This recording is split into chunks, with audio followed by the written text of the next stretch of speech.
Olá, amigos do canal, bem-vindos a mais um vídeo do Dicionário do Investidor. Day News, dia 23 de março, que as notícias dos fundos imobiliários e agora também dos fiagros, ainda não teve nenhuma notícia de fiagro ontem, né?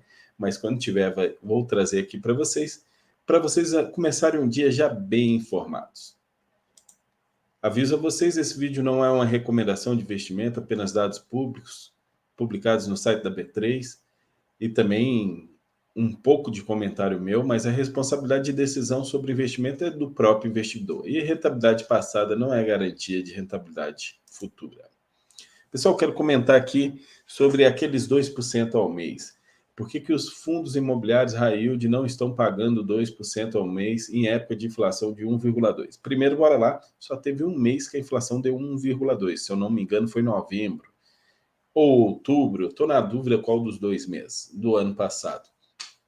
Mas 2%, gente, para você ter uma ideia, se a gente, para ter uma rentabilidade de 2% ao mês, ela equivale a, anualizando ela, 26,82%.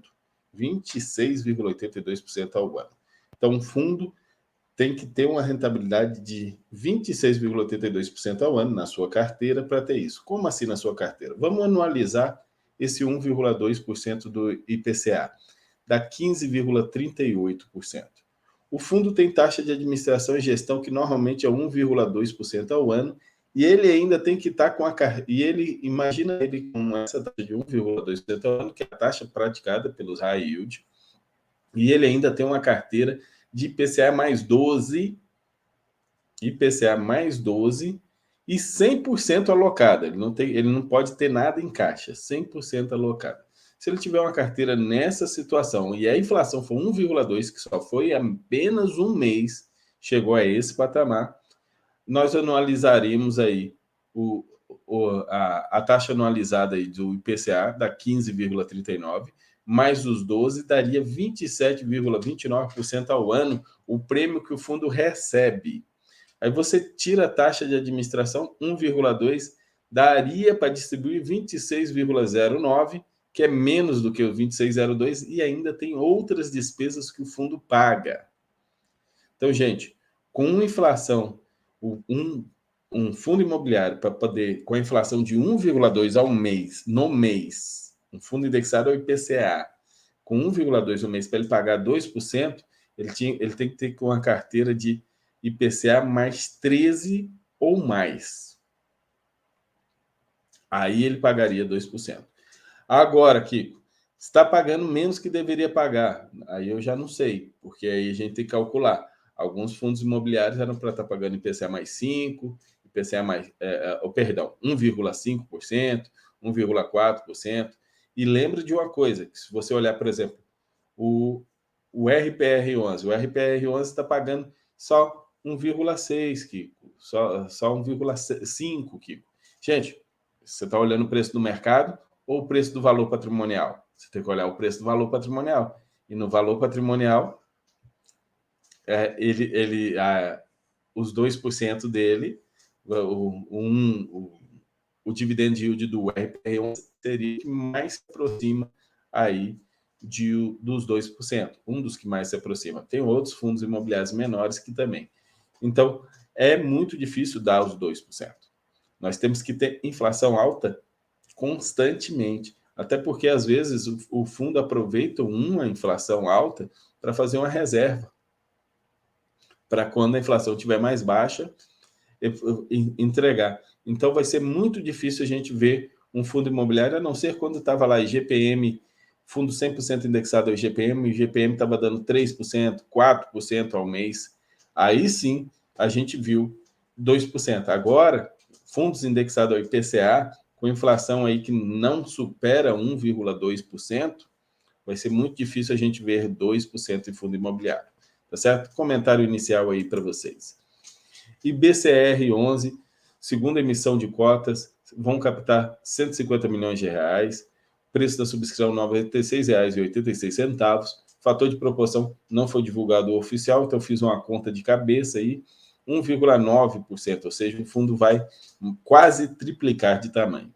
A database ainda a confirmar. E BCR11 é um dos fundos imobiliários que está pagando aí um dos melhores proventos, classificado como high yield, pagando provento acima de 1,5% ao mês. RBRY11. Cada cotista que exerceu seu direito de preferência, eles informaram aí o fator de sobras, tá, gente? Fator de sobras, o fim do período de preferência e o início das sobras. O fator de sobras dele foi 42,95 e não é porcentagem, é um número mesmo. Então, você vai multiplicar a quantidade de cotas que subscreveu por 42,9. Se você subscreveu uma, você tem 42 direitos de sobras. Muita coisa sobrou no RBRY. Um bom fundo imobiliário. A GLG 11, que tem aquela compra de imóveis do BTLG, que o BTLG informou há 3 dias úteis atrás sobre a pactuação, sobre o aditivo que foi feito, e eles só hoje estão informando aqui os aditivos que foram feitos, que assinou um aditivo, compromisso de compra e venda, sobre a compra dos imóveis em També, Supermarket, Magno e Cerati. E esse aditivo teve lá, venda passará a englobar apenas os imóveis em També, Magna e Cerati, sendo que certo que, em razão desse ajuste, o ativo Supermarket será devolvido integralmente ao BTLG após formalidades necessárias. Formalidades, ou seja, vão pagar multa para isso. Vão pagar multa e devolver esse imóvel. Tudo bem. De tal forma, foi ajustado que o valor da venda de 153 mil, acrescidos de 5,900 a título de correção monetária, observado que se encontra em fase final de estruturação de securitização para quitar integral o saldo do preço. O que a MGLG tem que fazer para poder quitar essa dívida? Tem que securitizar, tem que fazer uma alavancagem. Então, eles estão em fase final dessa securitização e dessa alavancagem para poder pagar essa dívida. Por que o mercado está desconfiado demais do MGLG, gente? Porque ele já está com esses imóveis, ele já está com esses imóveis na carteira, esses imóveis já estão performando profundo, e ele está pagando esse provento alto, mas ele não pagou. E ainda vai devolver um dos imóveis agora, já não vai mais receber o aluguel desse imóvel. É por isso esse problema. Mas vai securitizar. Não tenho ideia de quanto vai cair os proventos depois dessa securitização. TRXF11 informou aí que, com o objetivo de fomentar a liquidez de cotas, contratou a XP como formador de mercado. Pessoal, contratar... mas a liquidez já é boa. Gente, é o seguinte, a liquidez é boa para nós, pequenos investidores. Quando o fundo quer atrair grandes investidores, investidores internacionais, é importante, sim, é muito importante que tenha um formador de mercado. O custo desse formador de mercado ele é mensal e fixo 0,002 por cota ao mês. Então, é um custo, custa no fundo, é um custo alto, não considero isso um custo baixo, mas isso ajuda a trazer liquidez para o mercado e evitar aquelas grandes oscilações de preço, que são aquelas que faz todo mundo perguntar por que está caindo, por que está caindo. Mas mesmo assim, e com isso a atratividade de grandes investidores, que aí eles se posicionam no fundo para ter liquidez caso precisam sair, sem ter que movimentar muito o preço do mercado. Então, é por isso que, inclusive, anunciam como um fato relevante essa contratação, porque é para atrair maior liquidez, para garantir que vai ter liquidez para atrair maiores investidores. Day News, dia 23 de março, é tudo isso aí. Já estamos aí chegando ao fim do mês, né, gente? Passando bem rápido esse ano. Muito obrigado a todos. Deixe seu like, se inscreva no canal e até a próxima.